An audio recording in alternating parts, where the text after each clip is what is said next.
Monsieur Vital Kamerhe, s'agissant du dialogue en amont, le président de la République a initié les consultations avec les forces vives de la nation, alors que l'UNC avait refusé l'offre.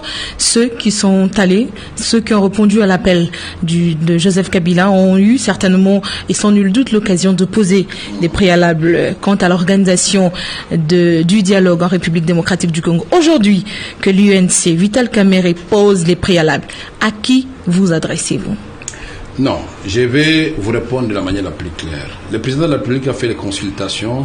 À mon avis, c'était des consultations trompe-œil. Je vais vous rappeler ce que la CENCO écrit ici. C'est pourquoi la CENCO estime urgent de rappeler son point de vue exprimé au président de la République lors des consultations organisées en vue du dialogue national. Le point de vue de la CENCO se résume dans des points suivants. 1.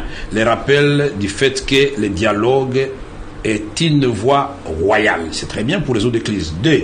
La nécessité de souligner que ce dialogue se déroule dans le respect absolu de la Constitution. Est-ce que vous avez entendu le président, puisqu'il avait promis qu'à l'issue des consultations, il va faire la synthèse, il va faire le message à la nation. Vous l'avez entendu parler, le président? Mais à qui est-ce que vous adressez vos préalables? Puisque je ne pose pas de préalable, peut-être vous n'avez pas compris. Dialogue. Je suis en train de donner ma contribution à la nation. C'est lui qui a les rênes du pouvoir. Vous auriez dû accepter l'invitation de Joseph Kabila lors des consultations. Non, on n'a pas accepté, puisqu'en politique, vous savez, la forme peut l'emporter sur le fond. On doit se faire respecter. Je suis un ancien candidat président de la République. Ancien quand même président de l'Assemblée nationale. Même si l'honorariat dans notre pays ne ressemble à rien du tout. Mais tout cela, c'est très dangereux pour une république. C'est-à-dire, vous avez servi la République comme ministre, une fois remanié, donc vous n'avez même plus droit au moindre égard.